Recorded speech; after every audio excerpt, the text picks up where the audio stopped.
Hello students, आप सबका स्वागत है study with Deekshika film of light channel पर। जैसा कि आप सबको पता है 395 आर्टिकल का जो ये सीरीज चल रहा है, इसमें हम लोग पिछले कक्षा में राष्ट्रपति से संबंधित सभी अनुच्छेद को ध्यान से पढ़े थे और समझे थे। आज की कक्षा में हम लोग उपराष्ट्रपति से संबंधित सभी आर्टिकल को विस्तार से पढ़ेंगे और समझेंगे। उम्मीद है आपको ये सीरीज पसंद आ रही होगी। तो आज की कक्षा की शुरुआत एक सकारात्मक ऊर्जा के साथ। फिर से प्रयास करने से मत घबराना, फिर से प्रयास करने से मत घबराना, क्योंकि इस बार शुरुआत शून्य से नहीं अनुभव से होगी, क्योंकि इस बार शुरुआत शून्य से नहीं अनुभव से होगी। तो चलते हैं आज की कक्षा की ओर। आज की कक्षा का जो विषय वस्तु है वो है उपराष्ट्रपति। उपराष्ट्रपति अनुच्छेद 63 जो हमें बताता है, अनुच्छेद 63 हमें बताता है कि भारत के लिए एक उपराष्ट्रपति का प्रावधान, यानी कि भारत में एक उपराष्ट्रपति होगा। इनके पद के बारे में हमें कौन बताता है? अनुच्छेद 63 बताता है। अनुच्छेद 64 हमें बताता है कि उपराष्ट्रपति का राज्यसभा का पदेन सभापति होना, यानी कि जो भी व्यक्ति उपराष्ट्रपति होगा वो क्या होगा? राज्यसभा का सभापति होना चाहिए। आर्टिकल 89 जब आप पढ़ेंगे कि उसमें भी यही बात लिखा है कि उपराष्ट्रपति क्या होना चाहिए? राज्यसभा का पदेन सभापति होना चाहिए। वाइस प्रेसिडेंट एक्स ऑफिस को चेयरमैन ऑफ राज्यसभा होना चाहिए। उसके बाद जो कहता है अनुच्छेद 65, उपराष्ट्रपति द्वारा राष्ट्रपति के पद में आकस्मिक रिक्तियों अथवा उनके अनुपस्थिति में राष्ट्रपति के कर्तव्यों का निर्वहन, यानी कि अगर राष्ट्रपति नहीं रहता है तो उस समय उपराष्ट्रपति उनके कर्तव्यों का निर्वहन करते हैं।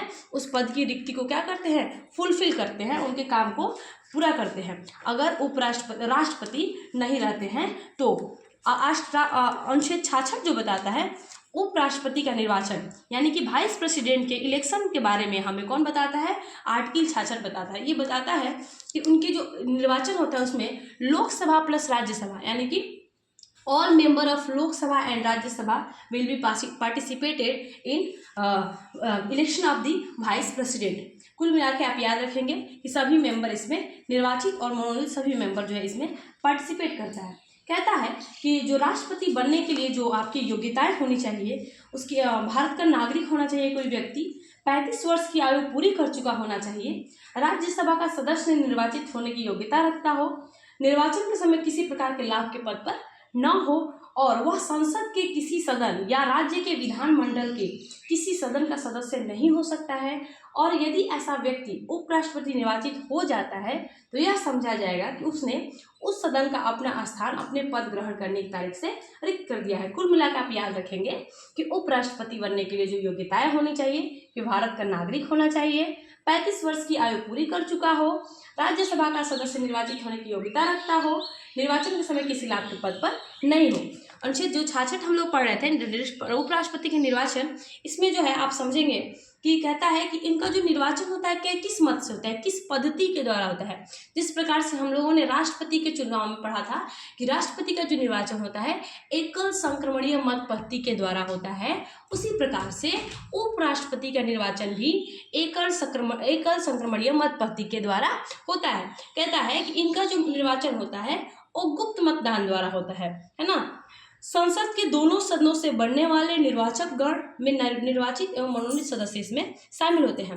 उपराष्ट्रपति को अपना पद ग्रहण करने से पूर्व राष्ट्रपति अथवा उसके द्वारा नियुक्त किए गए व्यक्ति के समक्ष क्या करता है? शपथ लेता है, यही ना।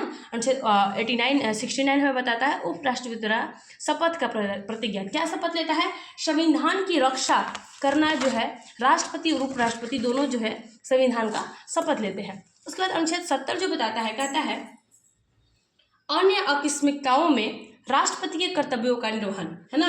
कि अगर राष्ट्रपति नहीं रहता है, किसी भी कारणवश राष्ट्रपति को महाभियोग द्वारा हटा दिया जाता है या उसने त्याग पत्र दिया होता है, उसकी पद अगर रिक्ति रहती है तो उसके कर्तव्यों का निर्वहन कौन करेगा? उपराष्ट्रपति करेगा। और एक बात ध्यान रखेंगे, भारत के जो प्रथम उपराष्ट्रपति थे डॉक्टर सर्वपल्ली राधाकृष्णन से, उनका कार्यकाल 1952 से 1962 था। दूसरे जो उपराष्ट्रपति थे डॉक्टर जाकिर हुसैन थे, 1962 से 1967 उनका कार्यकाल था। जो तीसरे उपराष्ट्रपति थे वीवी गिरी थे, उनका जो कार्यकाल था 1967 से 1969 था।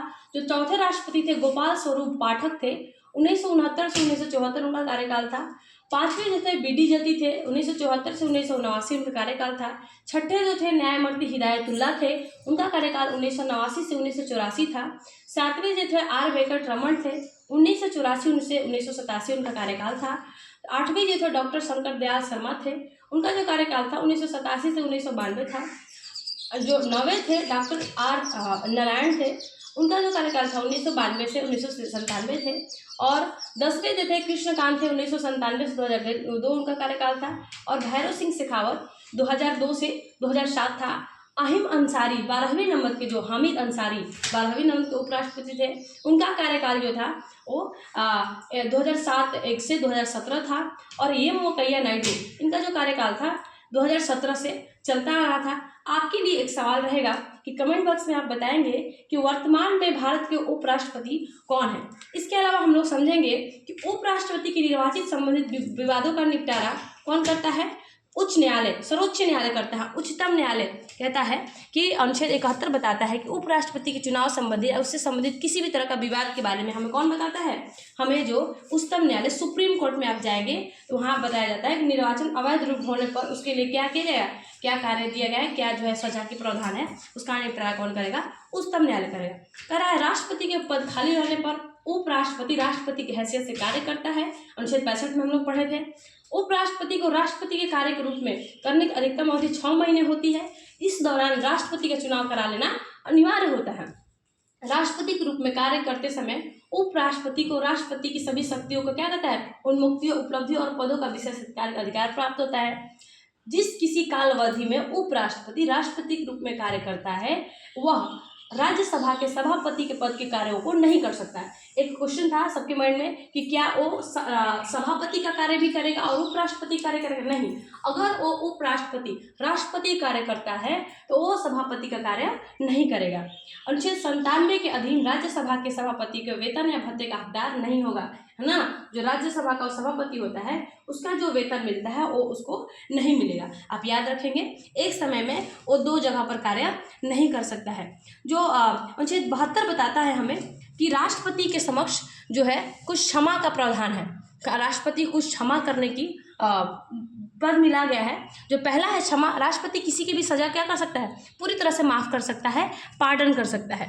दूसरी कह रहा है परिवलंबन, रिप्राइड। तीसरा जो उनके पास शक्ति है विराम यानी कि रिस्पाइट। जो चौथा उनके पास अधिकार है परिहार यानी कि रिमिशन। और जो 5वां है लघुकरण यानी कि कम्यूटेशन। कुल मिला के आप समझेंगे बिल्कुल ही आसान शब्दों में कि राष्ट्रपति चाहे तो किसी की सजा को पूरी तरह से माफ कर सकता है। दूसरा कह रहा है रिप्राइव यानी कि परिवलंबन, किसी के सजा को थोड़े दिन के लिए टाल सकता है अगर राष्ट्रपति चाहे तो। और विराम यानी कि रिस्पाइट कह रहा है कि सजा पर रोक लगा देना, यानी कि राष्ट्रपति चाहेगा तो किसी की सजा पर क्या कर सकता है, पूरी तरह से रोक लगा सकता है। उसके बाद कह रहा है परिहार यानी कि सजा को कम कर देना, रिमिशन, वो चाहेगा तो सजा को पूरी तरह से क्या करेगा, कम कर सकता है। और लघुकरण यानी कि कम्यूटेशन यानी कि किसी के सजा को पूरी तरह से उसके मूड को, प्रकृति को बदल देता है। नेचर ऑफ जो सजा का जो प्रकृति होगा उसको बदलेगा। यानी कि किसी को अगर फांसी की सजा मिलने वाली हो तो राष्ट्रपति चाहेगा तो उसको क्या मिल सकता है, उम्र कैद की सजा में उसको तब्दील कर सकता है। ये शक्तियाँ जो है सिर्फ और सिर्फ राष्ट्रपति जी को प्राप्त है। कह रहा है अनुच्छेद 73 हमें कहता है संघ की कार्यपालिका शक्ति का विस्तार। अनुच्छेद 73 हमें बताता है कि संघ की कार्यपालिका शक्ति का विस्तार कहाँ तक होगा। इसके बारे में हमें कौन बताता है, अनुच्छेद 73 बताता है। जो आर्टिकल बताता है भारत क्या है, भारत जो है भारत संघ राज्यों का एक आर्टिकल 1 में हम लोग पढ़े थे, संघ का विस्तार। भारत जहाँ तक फैला होगा वहाँ जो है संघ की कार्यपालिका शक्ति का विस्तार होगा, वहाँ तक उसके कार्यों को क्या किया जाएगा, लागू किया जाएगा। मुझे उम्मीद है कि आपको ये सीरीज पसंद आई होगी। अनुच्छेद आर्टिकल जो है 63 से लेकर के 73 तक सारी आर्टिकल को हमने विस्तार से समझा दिया। उपराष्ट्रपति से संबंधित अगर कोई भी आपको प्रश्न हो तो आप पूछ सकते हैं, और इसमें हमने विस्तार से और बड़े ही आसान शब्दों में उनके सारे अधिकारों के बारे में बता दिया है। अगर आपको ये सीरीज़ पसंद आई होगी तो आप लाइक शेयर एंड सब्सक्राइब करेंगे। अगर आपको किसी भी तरह का डाउट होगा तो आप कमेंट बॉक्स में ज़रूर बताएंगे। और आज की शाम तक जो है मैं क्लास 9th की कक्षा की वीडियो मैं अपलोड कर दूंगी, पहले चैप्टर की पॉलिटी की। आप लोग वहां जा करके वहां से देख लेंगे और अपनी पढ़ाई को कंटिन्यू करेंगे। स्वस्थ रहें, मस्त रहें, खूब पढ़ें। जय संविधान, जय भारत।